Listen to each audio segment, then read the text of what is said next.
গৌতম বুদ্ধ যখনই ভ্রমণে বের হন তখনই শিষ্যদের ভিড় তার সাথে থাকে। একবার তিনি ভাবলেন নতুন কিছু চেষ্টা করা যাক।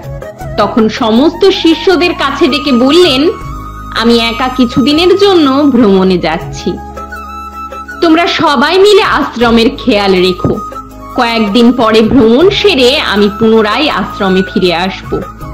শিষ্যরা তার কাছে এই কথা শোনার পর ভ্রমণে যাওয়ার ইচ্ছে থাকলেও গুরুর আদেশ পালনের উদ্দেশ্যে সমস্ত শিষ্যরা আশ্রমে থেকে গেলেন। গৌতম বুদ্ধ সকাল সকাল আশ্রম থেকে ভ্রমণের পথে বেরিয়ে পড়লেন আর একের পর এক গ্রাম ভ্রমণ করে চললেন। যারা যারা বৌদ্ধ সন্ন্যাসীকে চিনতে পারলেন তারা সন্ন্যাসীর কাছে এসে প্রণাম জানালেন আর সন্ন্যাসীর আশীর্বাদ নিয়ে জ্ঞান অর্জন করলেন।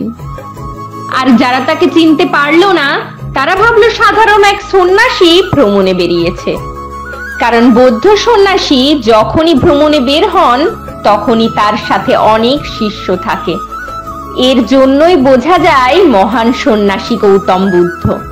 তারপরের দিন সকালে কিছু খাবারের উদ্দেশ্যে একটি গ্রামের দাঁড়ে দাঁড়ে ভিক্ষার জন্য বেরিয়ে পড়লেন।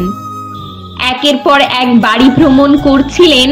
তখন এক বাড়িতে এক ব্যক্তি সকাল সকাল নেশা করে বাড়ির লোকেদের সঙ্গে ঝগড়া করছিলেন। যখন বৌদ্ধ সন্ন্যাসী ওই বাড়িতে পৌঁছালেন তখন ওই ব্যক্তি তাকে দেখে বললেন, সকাল সকাল কাজ নেই, দাঁড়ে দাঁড়ে ভিক্ষা করতে চলে এসেছে।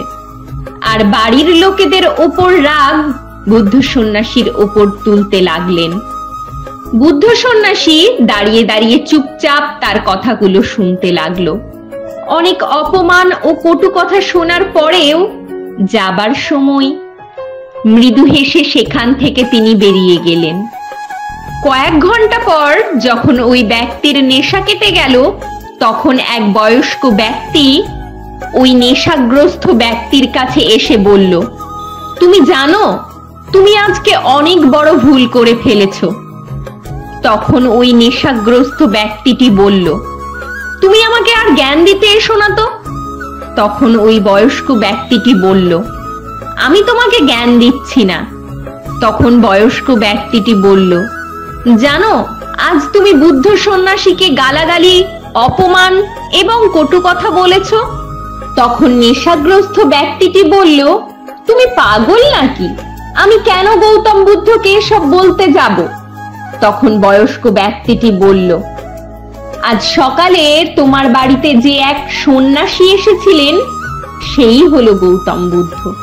তখন ওই নেশাগ্রস্ত ব্যক্তিটি বলল, এটা কখনোই হতে পারে না, কারণ তিনি যখন কোথাও বেরোন তখন তার সাথে অনেক শিষ্যের ভিড় থাকে আর তার জন্যই বুদ্ধ সন্ন্যাসীকে চেনা যায়। তখন ওই বয়স্ক ব্যক্তিটি বললেন, আমি তাকে অনেকবার দর্শন করেছি আর এই ব্যক্তি হলো গৌতম বুদ্ধ। আর তুমি তাকেই অপমান করেছো, কটু কথা বলেছো। তুমি যাও তার নিকটে, গিয়ে তার কাছে ক্ষমা চেয়ে নাও। ওই নেশাগ্রস্ত ব্যক্তি বয়স্ক লোকটির কাছে এই সব কথা শোনার পর মনে মনে ভীষণ কষ্ট পাচ্ছিল আর নিজেকে অনেক পাপী মনে করছিল। সে মনে করছিল, ভগবান বুদ্ধকে আমি গালি দিয়েছি, আমার নরকেও ঠাঁই হবে না।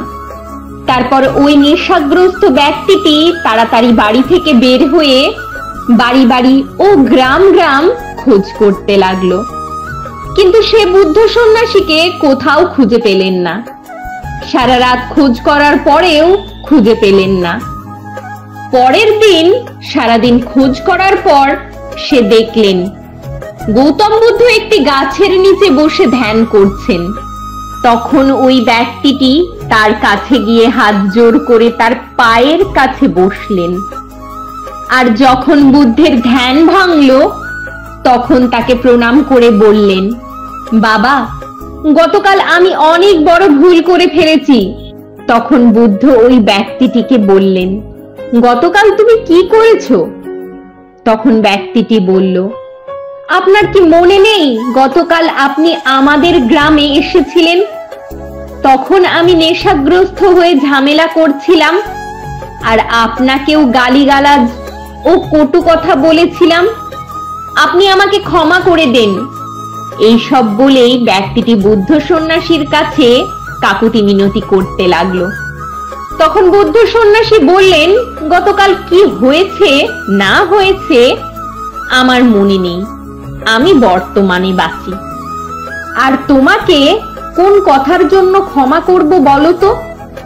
তো বন্ধুরা, এই ছোট্ট গল্পটি থেকে এটাই শেখায় যে জীবনের হারিয়ে যাওয়া অতীত সময়কে ভুলে অতীতে করা ভুল থেকে শিক্ষা নিয়ে বর্তমান সময়কে কাজে লাগিয়ে ভবিষ্যতের জন্য নিজেকে তৈরি করা। আর এটাই হলো জীবনের বেঁচে থাকার আসল কারণ। আমাদের এই ভিডিওগুলি কেমন লাগে সেটা অবশ্যই কমেন্ট করে জানাবেন। সবাই ভালো থাকবেন, আবার দেখা হবে।